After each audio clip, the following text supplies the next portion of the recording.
everybody, and welcome to the first episode of Talking with Friends. That's TWF for short, and we'll get to that in a minute. I'm Josh Shernoff. You know me as the weekly tour guide into the mind of the meanie, but today I'm just talking with friends, hence the name. But who are these friends? Well, they're people you've heard about on the Mind of the Meanie podcast, but today you're going to learn a lot more about them, and you're going to get to be able to put a face to the name. So first, he is the creator of Meanie Tunes, the creator of Short Stories with Swoggle. He's an author. He's a ventriloquist. That one of those isn't true. But he's also my brother. Some of you know him as Fredward. We all just know him as Fresh. Punch Fresh, that is. Fred Shernoff is here. Fred, thanks for being here. Thanks for having me. Well, I had no choice. Also joining us, he is a man that many people don't see because he's usually behind the camera, but today he's in front of the camera. You've all heard about him on the podcast. He is Mr. Calvin Tan, a magician, former wrestler, as is Fred. He's a prestidigitator, amongst other things. But Calvin Tan is here. Calvin, thank you for being here. Thanks for having me. And last, and maybe least, he is my nemesis, my arch rival in the old TWF days. He is a former TWF tag team champion and TWF world champion. He is a exercise physiologist and a color commentating extraordinaire. Ladies and gentlemen, Matt Mangle is here. Matt, thank you for being here.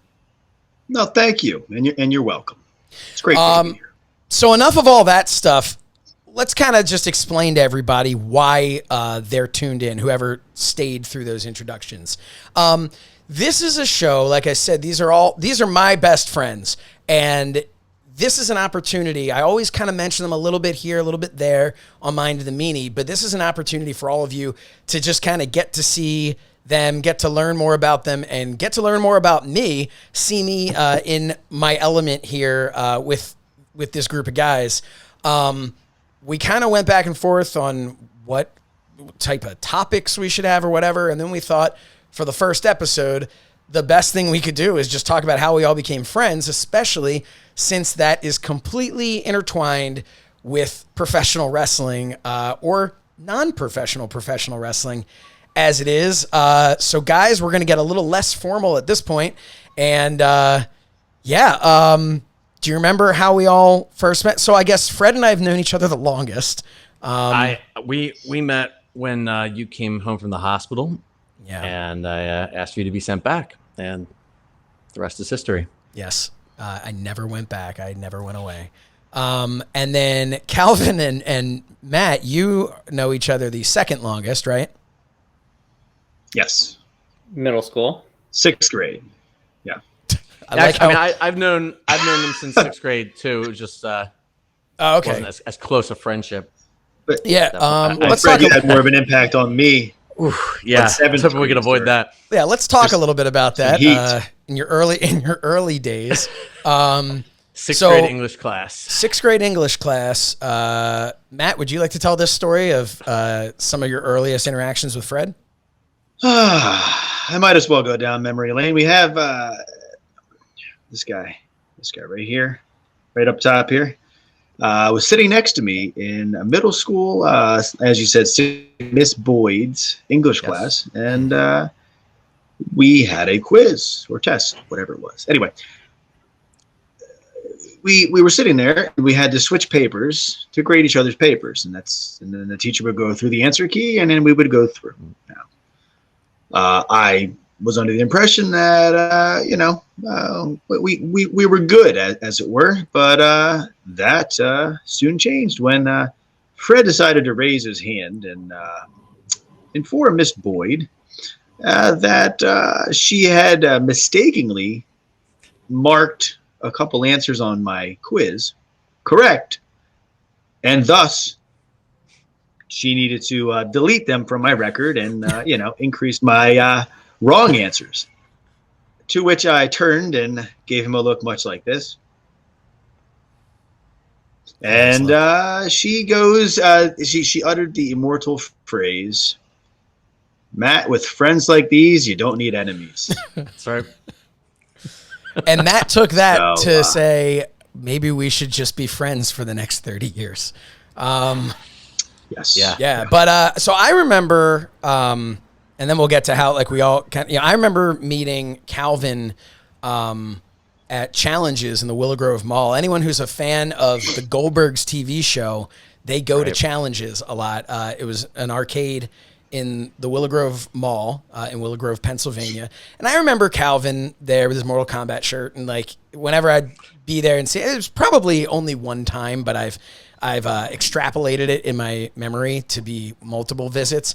But Calvin Tam was there, and it was just kind of like Fred would just be like, "Oh, it's my friend Calvin from school," and that was it for me. Fred, how did you become friends with Calvin, and was it as destructive as your friendship with Matt began?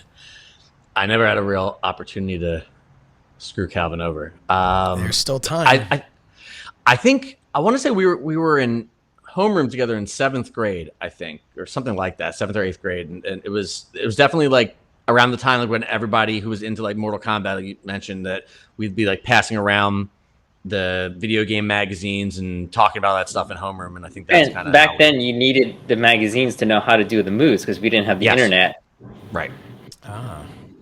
Yeah, so it was definitely like I can picture. I don't know which year it was, but we were in we had like an art class as homeroom, one of the art teachers, and I can picture talking to you there. So that was definitely middle school.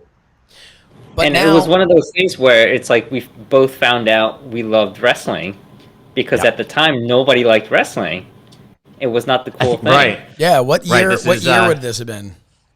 Early 90s. 6th grade would have maybe it would have been like a 90. Oh God, like a 93, 94. By 7th grade, yeah. By 7th grade, yeah.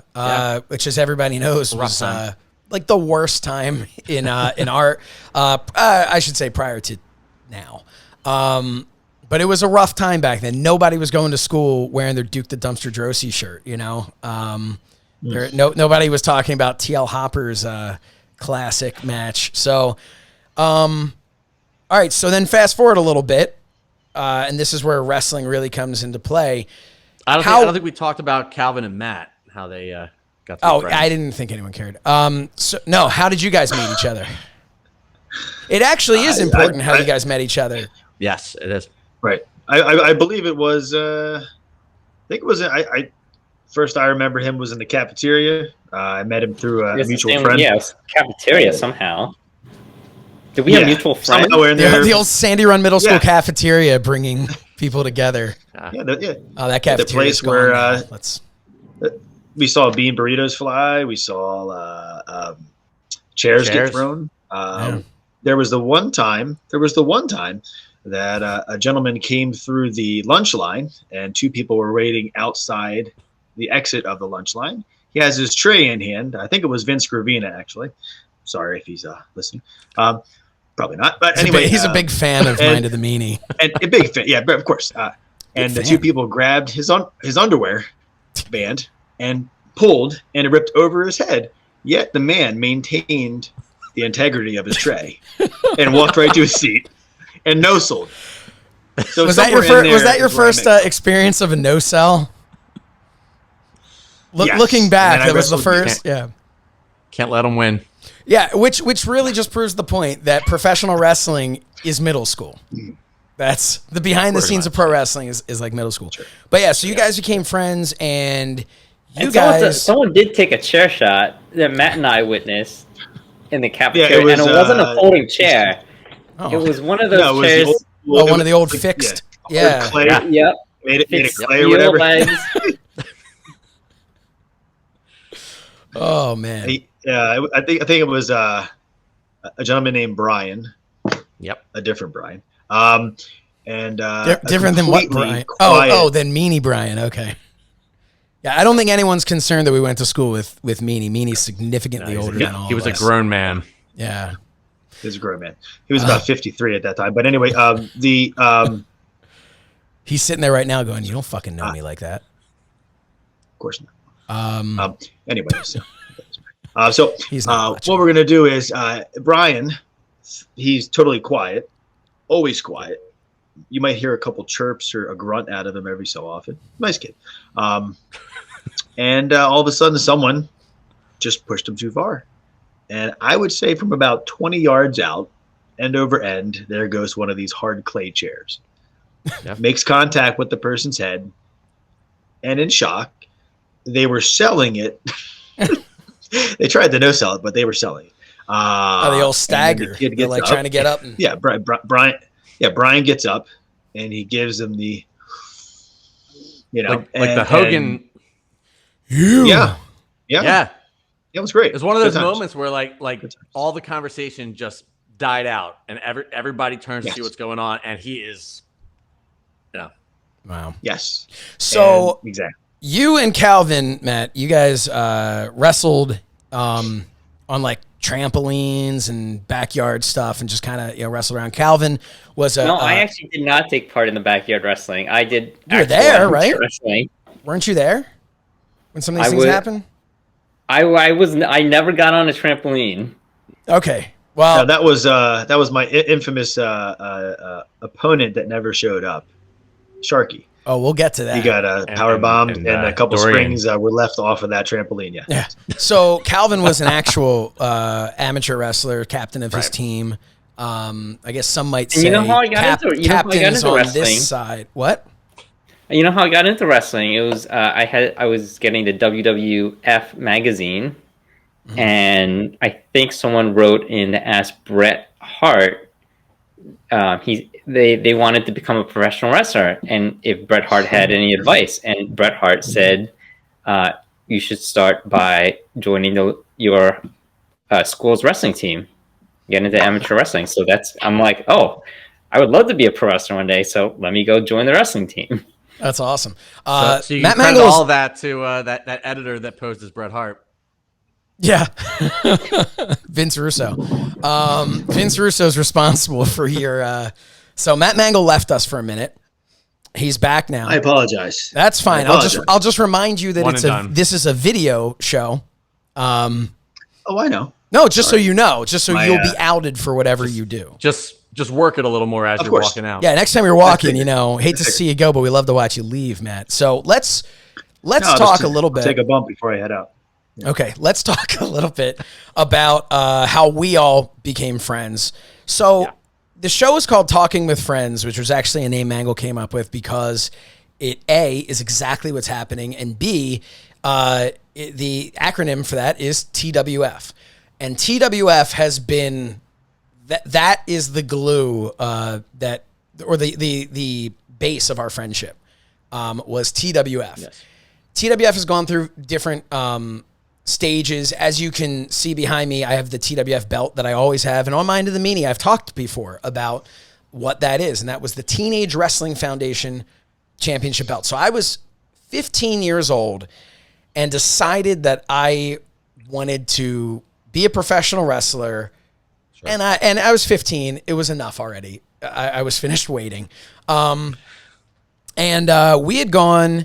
So obviously we knew Bill Apter. Fred and I knew Bill. He was in our neighborhood, and that's a long story. Everybody knows already that we were close friends with Bill.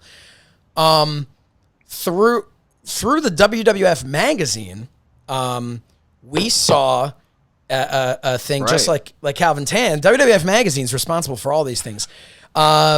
We saw an article on the Wild Samoan Training Center in Allentown. Was it the one in Allentown? Whitehall, yeah.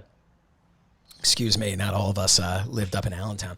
But so it was the one in Whitehall, Pennsylvania. And when we realized that was so close and there was like a ring, and then we were talking to Bill and he's like, yeah, you could probably like rent out the ring or do something. They rent it out for parties. Yes. This is back before anyone got sued. And so we called and we spoke to Afa's wife, Lynn. And long story short, our dad took Fred and myself to Afa's school, and we were all like, we were ready to go. To the extent that I brought with my foam WWF belt that was called the WWF Kids Championship belt at that time. That was our backyard federation. in the time. There was no violence or chairs or light bulbs in our backyard federation. It didn't work that way. Pillow chairs. Pillow chairs, yeah, which Seth Lyons, who went by the name Perfect Seth, needed to be hit like 1,000 times before he would fall down.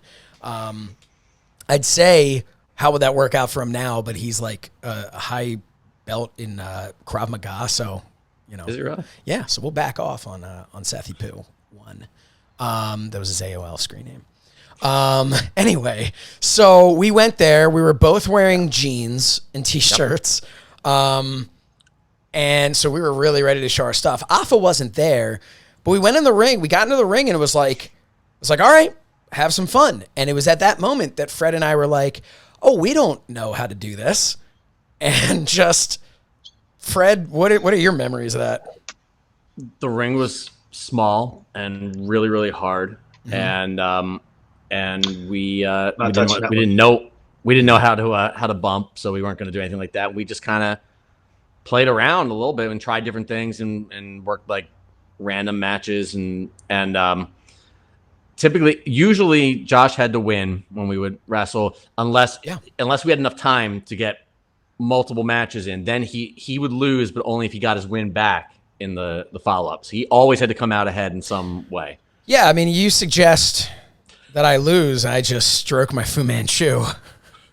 I'd say that doesn't work for me, brother. But so we did a few of those, and that was the first. I put you in a sharpshooter at one point. That's what I was getting to. There was for a period of about 10 years of my life at various points. If there were other people around, Josh would somehow convince me to take a sharpshooter, and he would wrench back legit and like Bret Hart in Madison Square Garden, and like Bret Hart with Mr. Perfect's singlet hanging by a thread and just pull back, you know. Yeah, and I fell for it every time, but that one stands out. I remember the sharpshooter, and I remember trying. You wanted me to power slam you for like the finish, but I couldn't like pick you up in the position, so you had to come like off the ropes or something. That's about all I really remember. Yeah, the old lead ass. Power slam. We had no idea what the hell we were doing. Not a clue. And at that moment, that's when we really learned our lesson. Said, you know what? This isn't something we can do. We're just kids. We need to wait and train properly. Yes.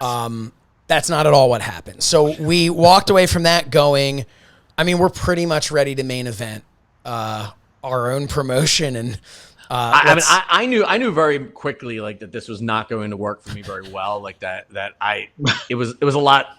It's a lot scary. It's not a trampoline, you know, and I figured that out very quickly. But yeah, you were very motivated about it, and your takeaway from that was when can we do it again? Yeah, and can we get more people to come with us? I don't remember why originally we didn't like invite.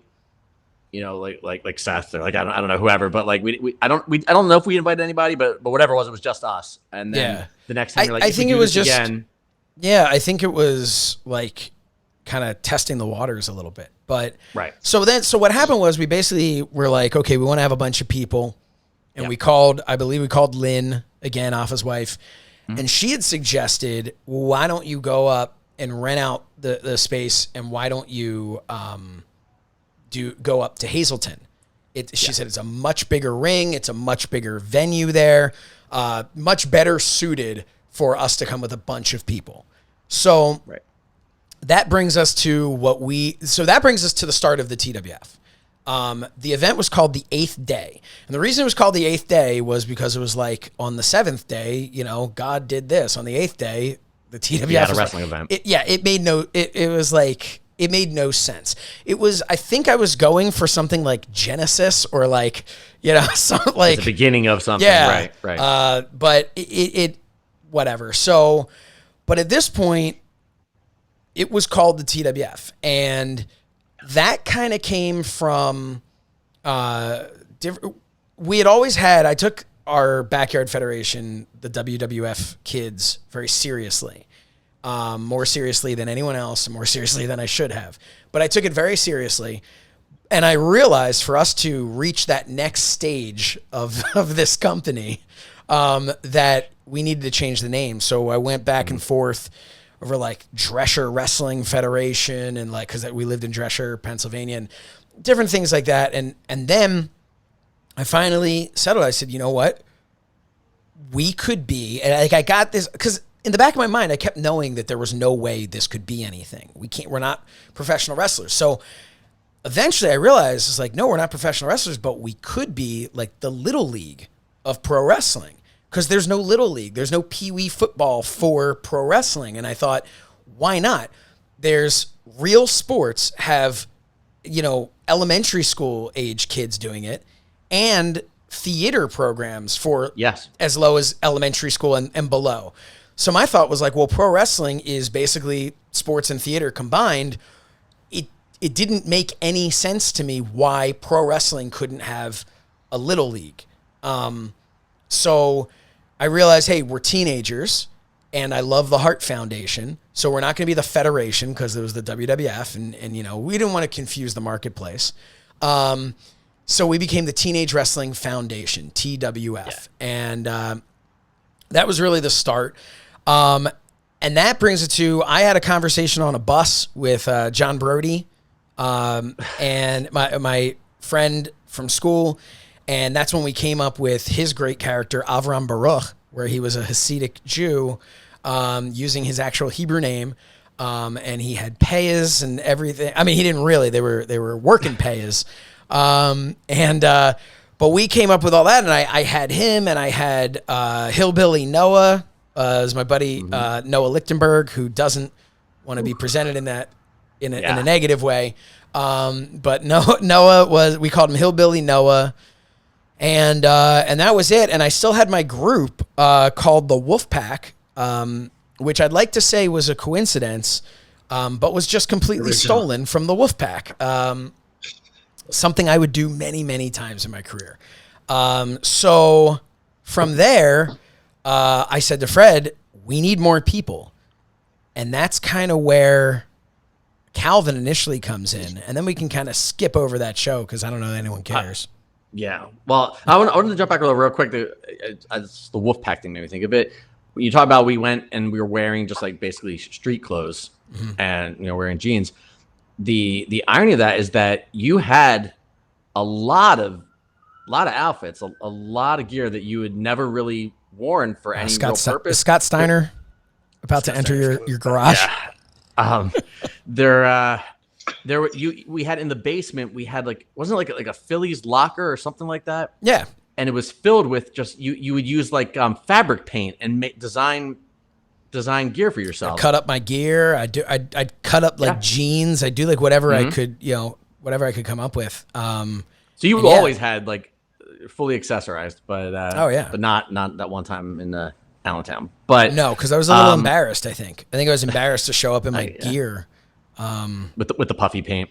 With my puffy paint gear. Hey, it was the 90s. We needed people and.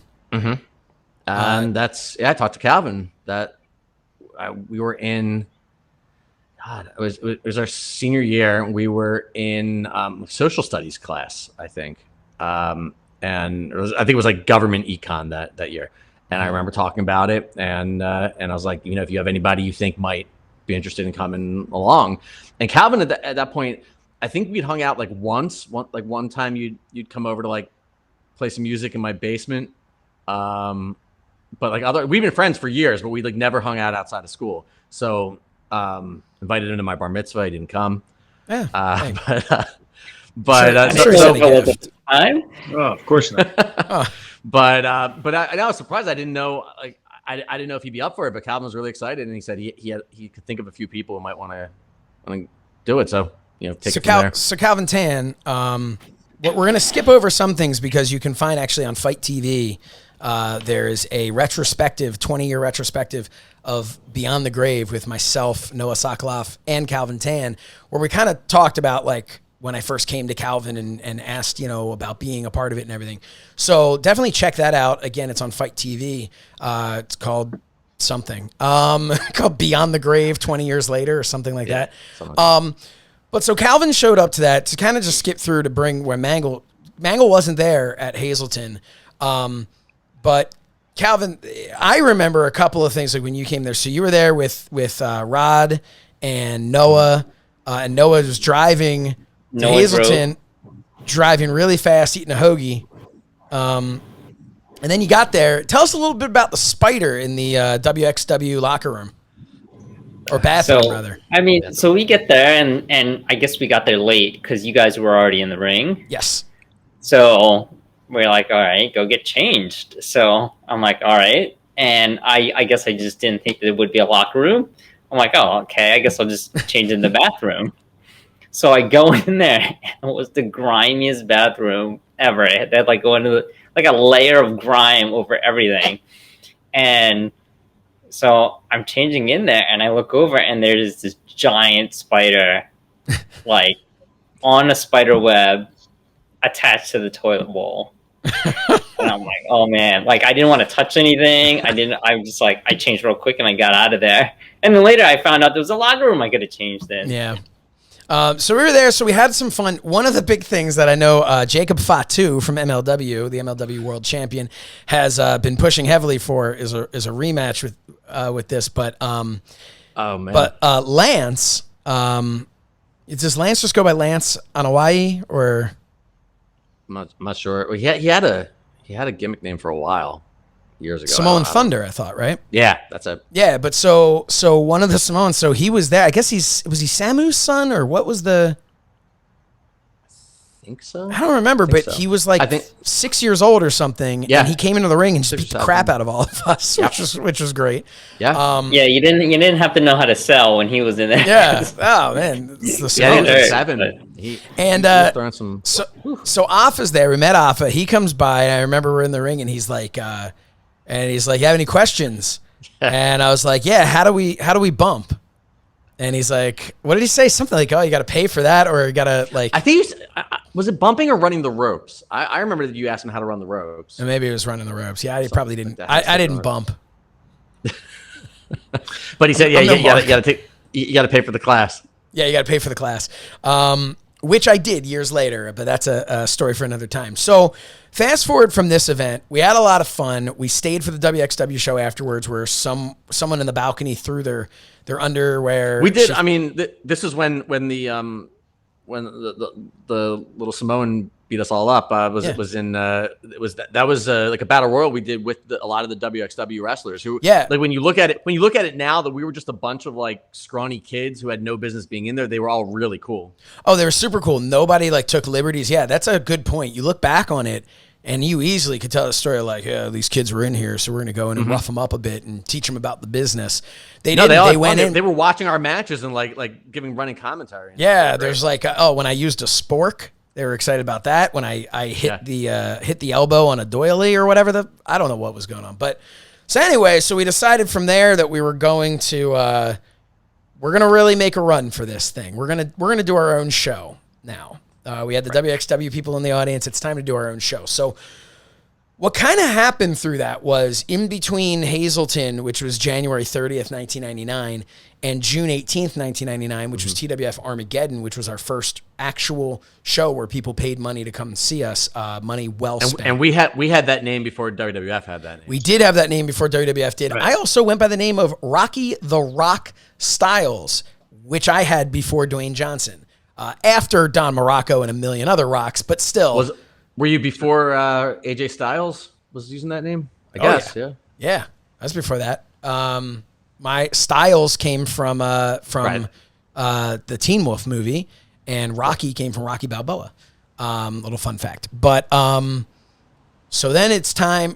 I wanted to get a WXW show at my school that I was going to, and Afa and L.A. Smooth, and I forget who else came, but it came to the school, and we like met with the headmaster of the school, and it just wasn't going to work. And you had Afa come meet with your headmaster? I don't remember that. Yeah, I'll never forget. Man. I'm hanging out. I think I was with Brody, and this girl, Corinne Campbell, who was just make a good dog break his chain.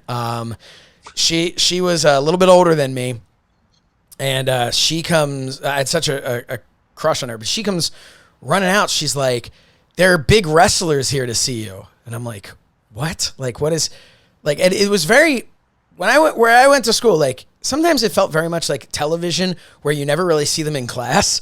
Because if you notice in this story, like I'm just hanging out somewhere outside and she comes running out there. But anyway, yeah, Affo's there now. It was crazy. But afterwards, we realized how much money it was going to be to get them and all. And the headmaster of the school actually says to me, why don't you just do your own? You could put on your own show. You don't need them. And he then was like, I could connect you with the Boy Scouts of America for insurance, and I'm sure you'd be able to rent our gym for free.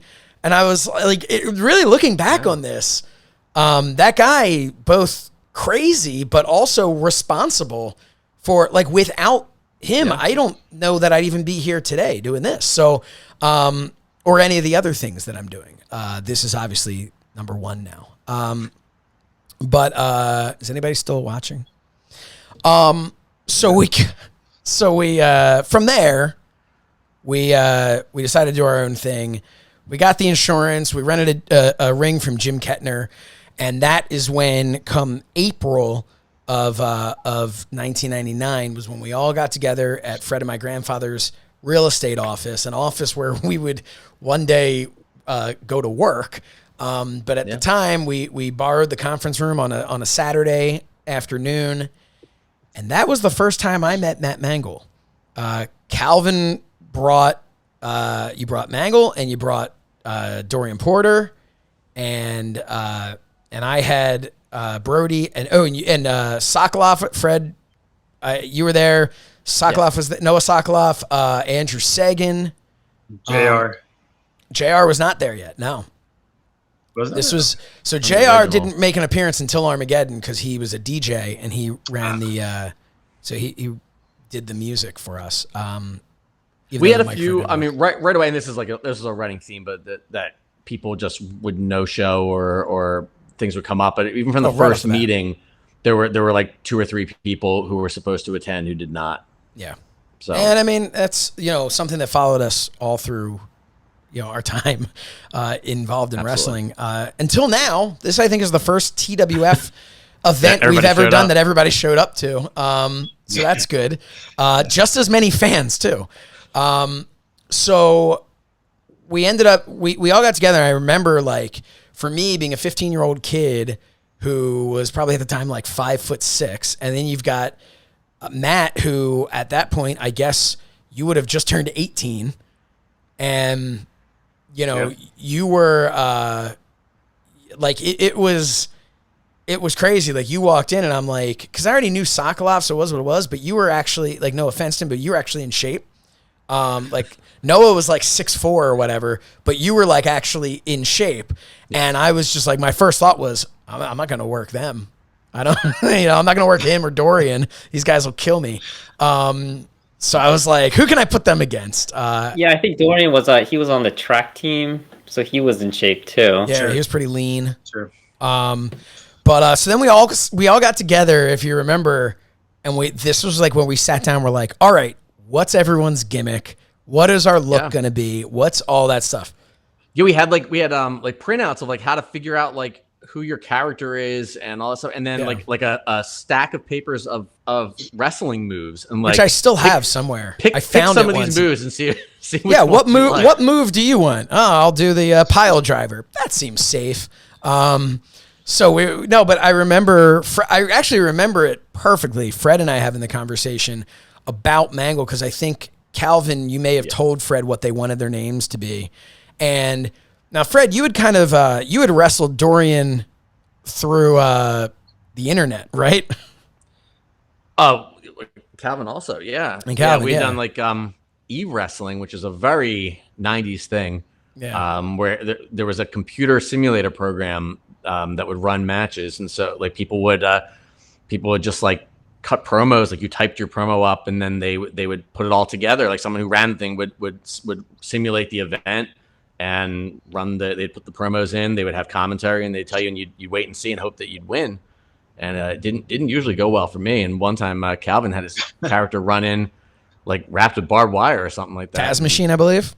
Oh, good Lord. It was a Taz machine, a complete rip of Fred, obviously ECW. Fred was Taz. never the same after his loss to Taz Machine. And that was his his first match too. Yeah. Yep. But yeah, we heard about Taz Machine about 10 years later. 10 years later, somebody had a Fred worked a match. Fred worked a match out in worked the territories out in Vegas. Las Vegas. Yeah. Yeah. That's a story for another day. We'll get to that another time. That's a deep cut. Yeah. So we had you had some experience in that regard, character wise. Yeah. And that's where I guess Heatwave came from for Calvin, and also ECW. Talk about taking things from ECW. They had a pay-per-view Heatwave. What's that? That's exactly where it came from. Yeah. And now all these years later, we're doing this on the Mind of the Meanie YouTube channel. The Blue Meanie is allowing us to do this. A man who actually wrestled at Heatwave. So it all comes full circle. And just real quick, my experience with wrestling is that when I started watching wrestling, it was all WWF, right? It was Saturday mornings. And then what happened is when the Monday Night Wars started, Raw and Nitro became the program, that was on cable, and I never had cable. So I couldn't watch Raw or Nitro. So I was flipping through the channel one day, and channel 48, local channel, was fuzzy, but all of a sudden ECW, and I see a clip of Shane Douglas throwing down the belt, and started, and then I became a huge ECW fan. But that was back in the day when people would bring weapons to the arena for the wrestlers. Yeah. Right? Like Raven took a Nintendo that someone from the crowd brought in and pile drive Tommy Dreamer through the Nintendo. It was just crazy. And you introduced, you told Fred about it, who told me about it. That's how I found out about that's right. ECW.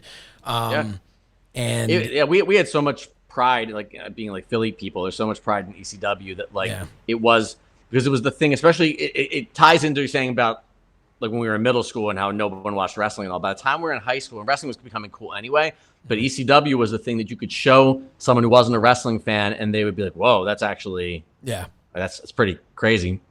And it was, and it was crazy. So we're picking the names. I remember sitting there in your room, Fred, and you're at the computer and we're having a conversation about Mangle, and we're just like, it's Mangle. Like his name's Matt Mangle. The man has to be, and we just changed it, Mangle. Like it's like, how could it's better than almost anything they come up with in development. Yeah, he would have been it was just perfectly made. Yeah, I don't know, but so he became Matt Mangle, with just different spelling, and then we had a difficult one. Like, this is something you couldn't get away with. So you had Dorian Porter, who went by the name the African Assassin. A couple of things. Number one, it was 1999. We didn't really think about it until we started. So Dorian is a black man. He chose the name the African Assassin. He is an assassin who is African. Mm-hmm. However, when reading it on a thing, there were people who perhaps looked at it as, here is a man whose goal is to assassinate Africans. Like a crocodile hunter. Sure. Just horrible. And, I don't know why we didn't just go with assassin. Damian Ali. So that's the thing. That was the second show. We got some feedback, and we're like, hey, maybe you have a different, and I believe his name was Dorian Ali Porter. So he went with Damian Ali. And it was always a thing. It was like, you'd have the African assassin and be like, what? And then he'd walk out and everyone would be, I get it. I get, and that's why you couldn't get in trouble, but it's very important that we make it known that he came up with that name, that we did not come up with it. And then Fred, your name was Punch Fresh. Right. From the WCW comic book. From the WCW comic book. I don't think he was an actual wrestler. There was a segment of a comic book that I don't know if I have anymore, but he, what was PN News or something PN like News, that. So the great rapper, PN News. Yep. who was an actual professional wrestler, and in the comic book, he takes on a guy named Punch Fresh who defeats him. And like I remember it was like a ridiculous thing where he like PN News raps his way through the match and says something about like how like I'm something something, and when you beat me, I make a big splat, and he falls to the outside, and Punch Fresh beat him. And for some reason, I saw myself in that character. Yeah. And that was it. I believe Punch Fresh in the comic book was also a black man. I believe he was. Massive muscles. And you just looked at this and you just said, it was a natural it's like fit. like they basically drew me into this comic book. How can I not go with that name? So then we were off to TWF Armageddon. Fred and Calvin made the flyers during in the library during study hall. During study hall, yeah. Calvin was the only person who knew how to use Photoshop back in those days. And we talked a little bit about this on the special on Fight.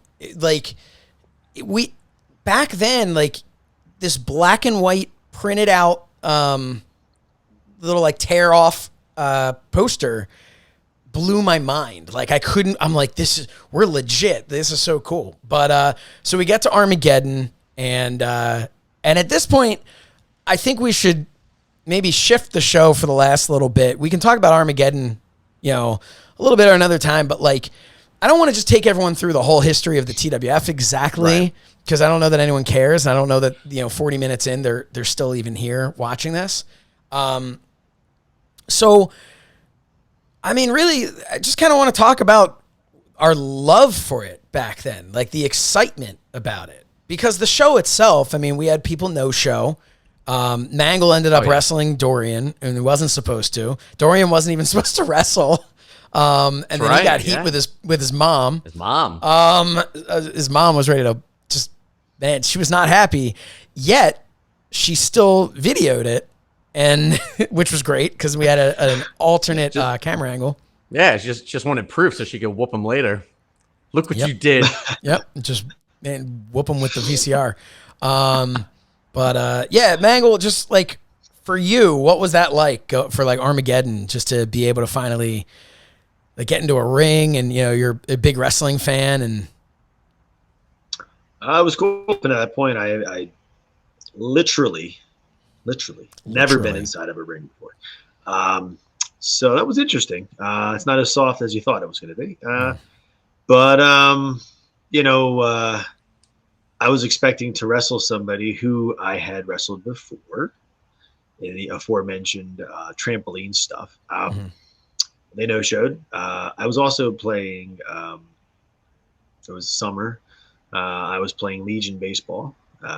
So I had a game that night.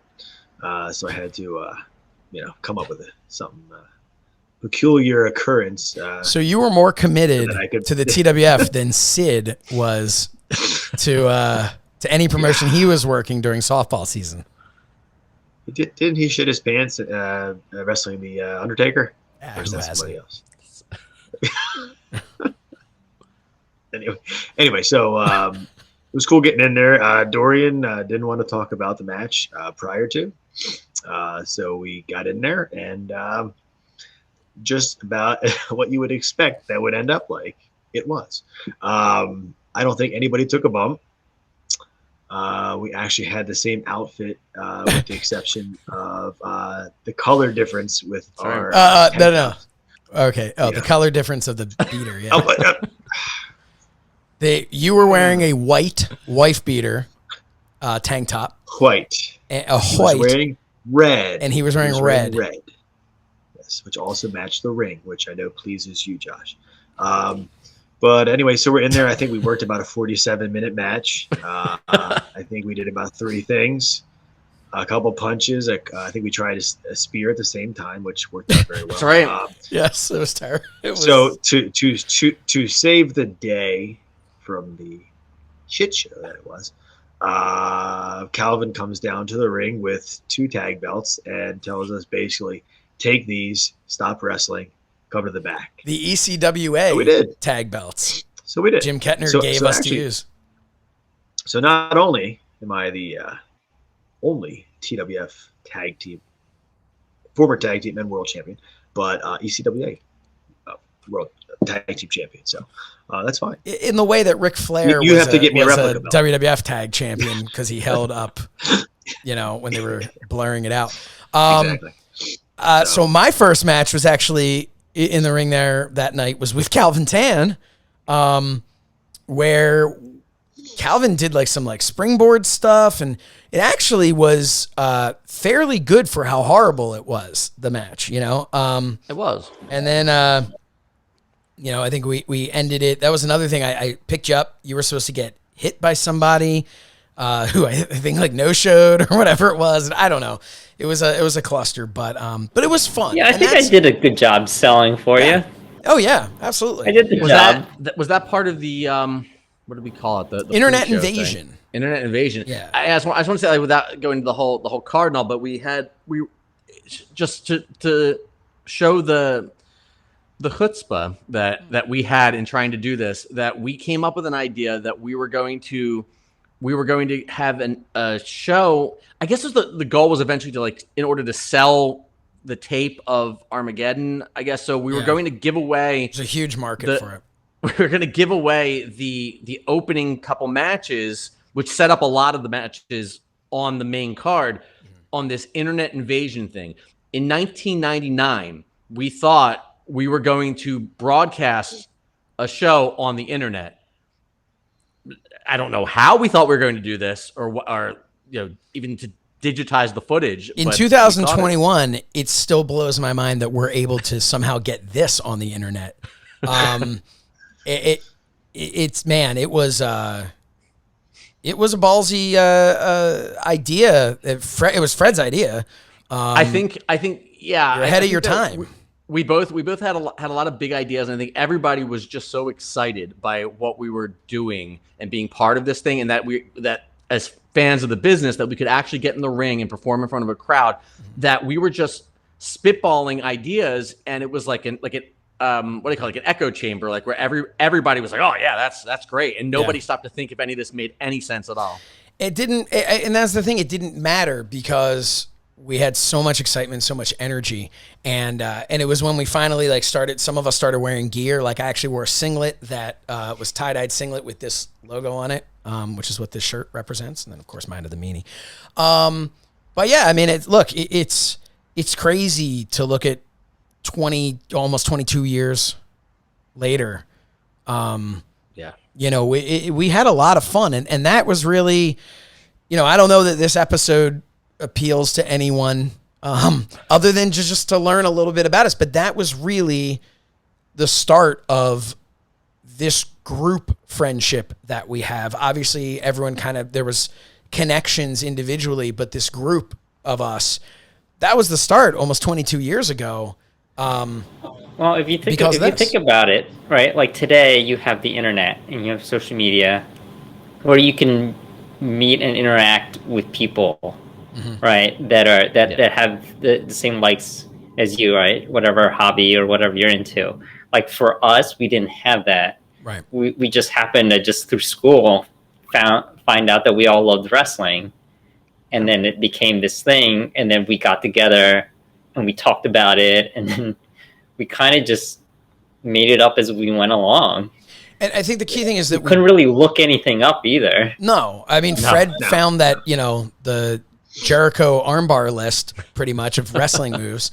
That was about it. But, and then we would go on in a story for another day just to talk about, the show at the Fort Washington Expo Center that we did, and that's, we'll go into detail on that one day, but there is the Fight TV special about that.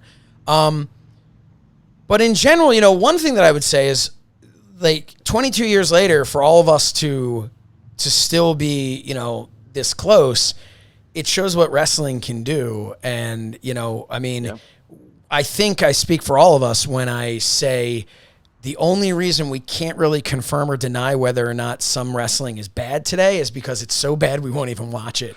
But then there's some wrestling today that's great. And I just won't say which one's which in hopes that someone will just hire me. But I think, to me, I said this on the Fight TV special, I was chasing the high of the TWF of the Teenage Days, specifically Beyond the Grave, but which was October '99. But I was chasing that for my entire wrestling career, and I couldn't find it because even though my matches got better and our matches, and Mangle and I would have tons of matches with each other and stuff, and even though all of our stuff got better, you can't, I mean, the excitement, the youth, the time of when this was, nowadays, this isn't, like, you can't do this now. You shouldn't do it, but you couldn't do something like the TWF, the Teenage Days. You couldn't do that now. And if you did it, if you could do it, it doesn't really matter. Cause like everybody is like, everyone's on TikTok or whatever the hell, breaking through tables. Like, it's not, it was a different time. And it really, it forged our friendships. Oh, definitely did. Yeah. I think go ahead. No, please. I was gonna say it's definitely a right place at the right time thing, right people, sure. Right place, right time. Mm-hmm. But I think too, I think there's a passion to it because it was never that successful for us, that we obviously had dreams later on, especially of this is going to be something where we're running monthly shows continuously forever, and maybe more than that, as the demand grows. And because, especially in those early days, it was so infrequent, and then it was over, that it became like I can relate it to in theater, that I did a lot of community theater and high school theater, and then I briefly did summer stock professional theater, and I found at the time that when you're doing shows multiple times a day, like every day, it's just a job. And the passion that the amateurs had in theater of like, we only get to do 2 or 3 performances, and we work so hard, and we're all a team. Like, it reminds me a lot of that we were a team of people who no one thought could do this stuff. And because we did it so infrequently, each event stood out so clearly in our memories and was so distinct, and it never became just a job, just a routine. We were always like super psyched about what we were doing. Yeah. Until around 2002, but that's a story for another day. But yeah, hey, before we, start wrapping things up and all of that, and I do hope that everybody will, follow us on social media, at Mind of the Meanie, but you can follow me at So Says Shernoff, and let me know what you think of this. Leave some comments. Let us know. Hey, we love these stories. Tell us more. Hey, stop talking about this stuff. No one cares. Let us know whatever it is. We'll talk about whatever you want. Yeah, we'll talk about anything you want. And that's what I was kind of thinking we would do now before we, before we wrap things up. Just be like, what's up, everybody? Like, what are you up to? What's going on? Fred got a shot. I did. Got my vaccine yesterday. Yeah. Got to go back in March. Yeah. So I tried to get a vaccine. You can't get them anywhere here. No. So we should point out that Fred's. You did register? I pre-registered. Oh, you pre-registered. Okay.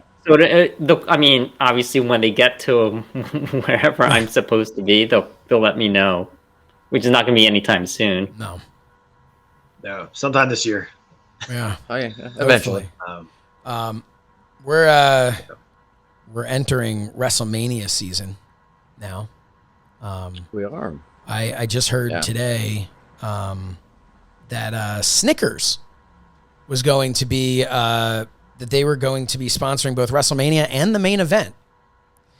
And people were like up in arms, like, wait a minute, Snickers is going to sponsor the main event? And I'm like, I got to tell you, of all the things that have ever bothered me in wrestling, I could not care less about that news. Like, I didn't find it. Why are people upset about that? I don't know. Well, because it's freaking internet, wrestling internet.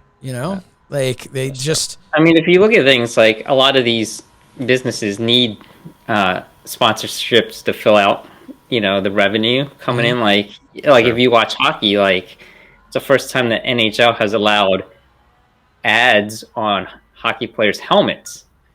So they need to make money somewhere. This season, there's whatever logo of whatever company to put on whatever team's helmet now for just a season. So at this point, everybody put yourselves over. Mangle, what do? Put yourself over a little bit. What do I do? What do you do that you want people to know about, I guess? Oh. Well, I own a personal training studio in Glenside, which is outside, it's a suburb outside Philadelphia.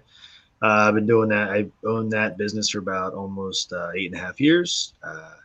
So I do live, and these days I do virtual. I work a lot, but Thursdays I have a couple virtual appointments, and then I chill with my daughter, who's 1. That's why I left earlier. Say goodnight to her real quick. So I do that, and I have just started up recently. Josh, you had a hand in this with some editing, but Personal Training Unlocked on YouTube. We do not have enough subscribers yet to have the name.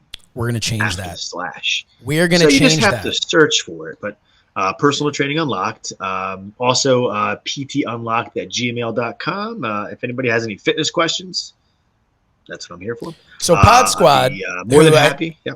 I think the Pod Squad's the only people who are watching this at this point. Or at least one of them. Yeah, at least one. But in the whatever section, I'm very technical.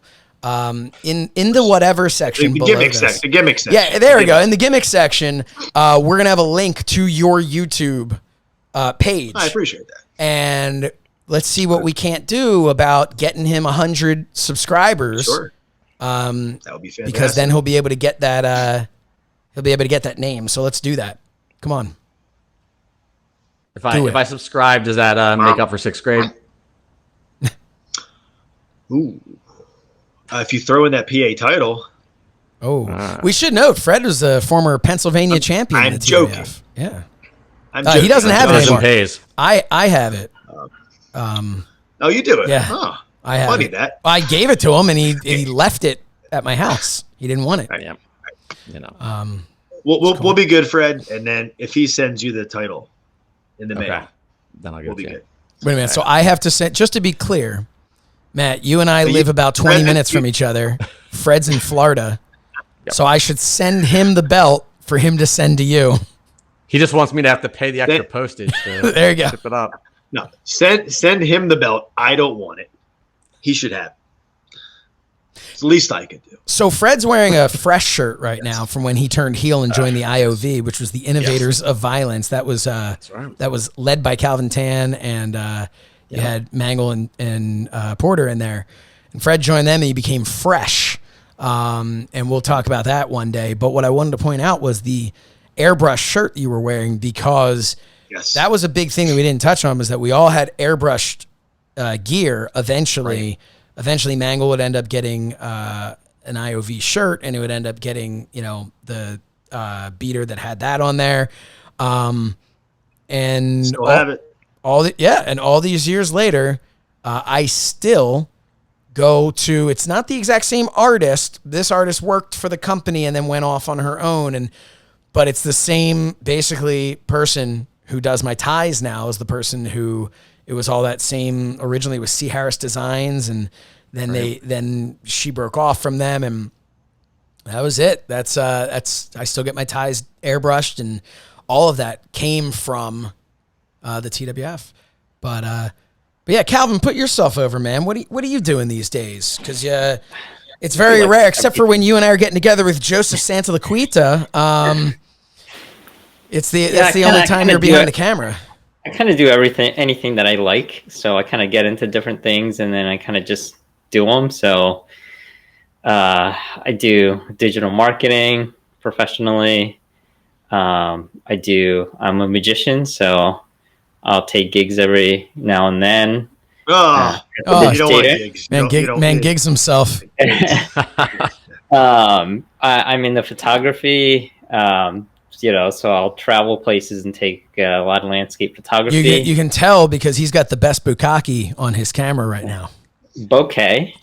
I apologize. Bokeh. It's creamy blurred background is actually what it's supposed to be.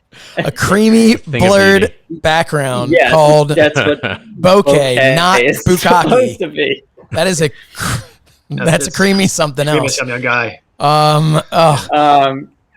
So photography, and then I do video work. So I, for Fight TV for you, So we've been we've been at AEW shows, we've been at conventions. We used to travel all the time. We used to. Different world. Yeah, but we would, and that's some people might recognize Calvin if you've ever seen me do anything for Fight TV out in the field. You would recognize Calvin. If you happen to have been there at Bash at the Beach for AEW, you'd recognize Fred, who we were down in Florida, and Fight TV was like, "You got a brother down in Florida, right?" Which was translation. Which one? We're not paying for Calvin to go down there. And then of course Starcast 2 in Las Vegas. Matt Mangle was there with Calvin, getting some great shots. Also, some good photography. And we went and got some sushi, if you remember. That was a fun story. For another time, yeah. That's a story for another time, too. 2 o'clock in the morning. Man, Andy really wanted that. Not your son. No, so anyway, kind of going off the so I rails mean, at this point. hopefully one day I'll be able to, I hear all these names, the Pod Squad, and I kind of feel like I know them just from hearing them over and over. But hopefully one day when we can have a live show, I'll be able to actually meet everyone and talk to them. So I look forward to that. It's something we're all super looking forward to. And I know the Pod Squad's looking forward to it. And, but yeah, I mean, that's hopefully something we'll be able to get back into. Now, Fred, put yourself over. I mentioned in the beginning, you're creator of Meanie Tunes. Right. And then you sold out to the man, and you went over and you now work for ad-free shows, creating short stories with Swoggle. Right. Yeah, you and Meanie were very, very gracious about it. I think I asked you about 10 times and Meanie about 3 or 4.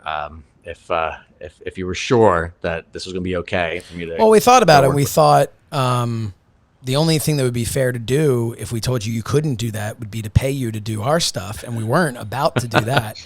So, yeah, but you're doing an amazing job over there. The Meanie Tunes work led directly into this position working for Conrad, which has been a lot of fun. And there's still I'm in the middle of a cartoon right now, and I know they've got I think 2 more queued up that'll be coming for ad-free shows, and it's the feedback's been really positive, and it's a great group of guys there I've been working with, and it's a lot of fun. It's like I always, I think in the back of my mind, I always liked animation and playing around with that kind of stuff, and I never thought I would be able to do something like this. So to get to be a little creative and make these stories come to life a little bit, it's fun, and have Swoggle as the host, kind of interesting. Like it's just another cool moment that when I stop and I'm like, oh, that's like somebody I watched on TV who's like hosting the show that I put together. Cool. Yeah, that's a lot of my time right now is making these cartoons. I'm a one person team for that, so it's time consuming. It's really cool though that to put a bow on the how we met type of thing, and just how we all got to this point was really we all kind of had fallen out of love with wrestling in a way, and the product wasn't really for us anymore. And then a gentleman by the name of Conrad Thompson started a little podcast with Bruce Pritchard called Something to Wrestle. And I heard it and was like, guys, you need to listen to this. And fast forward a few months later, they were coming to do a show at the ECW Arena, and we were all like, we're going to go to this. And I remember saying to my wife, I haven't been in the business for 10 years. I was kind of bitter about it, which, I mean, that's what happens, I think, when things don't work out for you. I wanted to be a wrestler. It didn't really work out. Spoiler to the rest of the story. But, I said there, I was like, you know what? I love this podcast. I just want to go to this show. I've got tickets to go see Raw and SmackDown because they were in Philly as well. And I'm like, you know what? I just want to have fun. I want to get together with the guys. I want to just go enjoy wrestling. It's the thing that made us friends in the first place. I'm not in the business. I'm just a fan again. 6 months later, I was doing a podcast with Bill Apter, and that and but all of it being back in the business all happened. I mean, 9 months later, it was me and Calvin were at the first StarCast. So all of that happened from just saying, you know what, we're not really into wrestling anymore, but man, something to wrestle is awesome. So the fact that you fast forward a couple of years and all of us in one way or another have now been able to work with or for Conrad, including Matt, out in Vegas, and hopefully, more times in the future. Which I should say too, that like I was mentioning, like Swoggle and all, like by the time we went to see that show down in Philly, Conrad was the person we were most excited to see. Yes. With all due respect to Bruce Pritchard and everybody else. Yeah. So I had never been, working for almost 20 years in the real estate business. I had never been such a mark for a mortgage broker. Yeah, I mean, so that is like when you have those moments of like realizing that we're doing something that's very cool, like that, to be able to when I send these cartoons over to Conrad and all like that, that's I remember sitting there and just like we felt so removed from it. I think after everything that we had done in the business, and we felt at that time we had a great time that night, but I think we all felt like we were meant to like contribute something to the business, like all of us, like what we had cared about, and it's cool to be a part of that in some. It's so surreal because there's a picture of us. We ran into Billy Gunn there. Yeah. And there's a picture of all of us with Billy Gunn. And then fast forward, 9 months? All of a sudden, I'm having interactions with Billy Gunn at different places, different cities. Like, yeah, I would have never imagined that from that day. And that's like the arena. And that's the funny thing, because so you have Billy Gunn, who's someone that we did through AEW and everything, had good opportunities, some conventions and all, just had opportunities just kind of hang out and joke around with.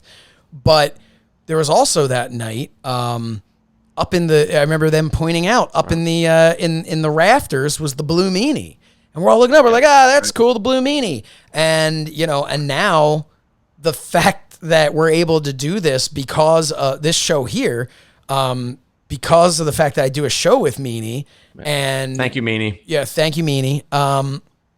That's why Mangle's wearing blue headphones for him, and and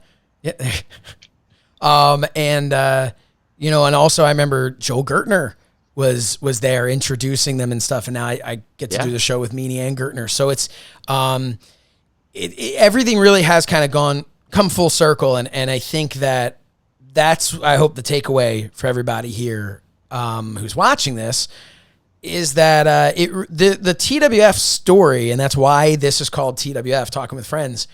The TWF story is really about a bunch of friends who just were like, yeah, you really shouldn't be able to do that, but why don't we just do it? And I think that there's a great lesson in that. And the best thing to come from that is a multi-decade long friendship between all of us. So as Calvin Tan raises a pinky and drinks his drink, I think that, seems like a pretty good place to stop this. I hope that everybody has really enjoyed this.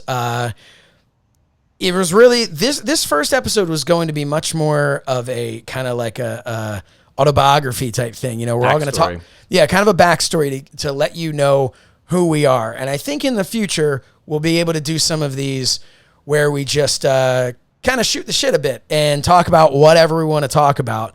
But we wanted you to kind of know who we are, why we're here, and a little bit about our backstory. So, and I'm sure there are many more stories to come. Like we haven't even talked about our trip to Canada, What about Gangrel in the bathroom, Josh? Gangrel in the bathroom, the Tanpire, as Meanie calls him. Yeah, but there's a lot. There's a lot to tell. There is a lot to unpack, as someone would say. The Sandman in There's West also Virginia. Oscar in the bathroom. What? Oscar in the bathroom. Oh, Oscar. I thought you said Oscar. Oscar in the bathroom. Yeah. From Men on a Mission. Oscar from Men on a Mission. Yep. That's there's a story for that too. Bathroom stories. We really do. We really do. So make sure I'm thinking of more as we go. So make sure to tune in the next time. Go right now. Subscribe if you'd be so kind. Mind of the Meanie on YouTube. You're here. You're watching this. Click subscribe.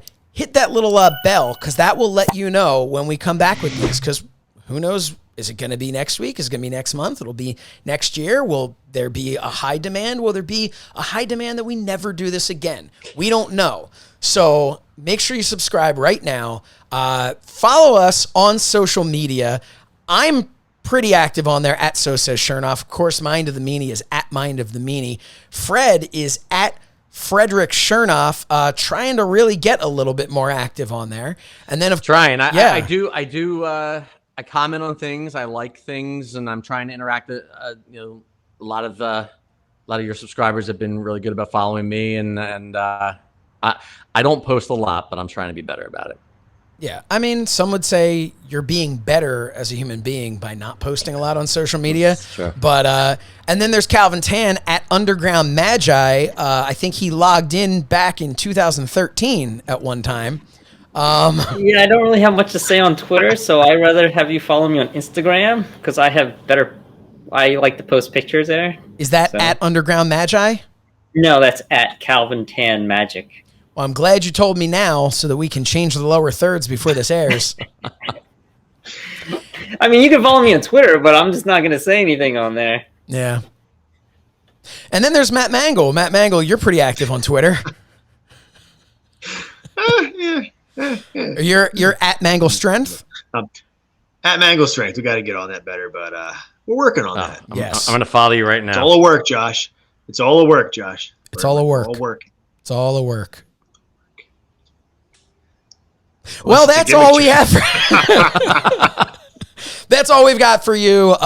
Again, for Matt Mangle, for Calvin Tan, for Fred Shernoff, I am Josh Shernoff. Make sure to tune into Mind of the Meanie every single Monday, and make sure you subscribe to our YouTube channel here, youtube.com/Mind of the Meanie, so you will get a notification when we are back for me to talk with my friends again, because this is the new and improved TWF, Talking with Friends, brought to you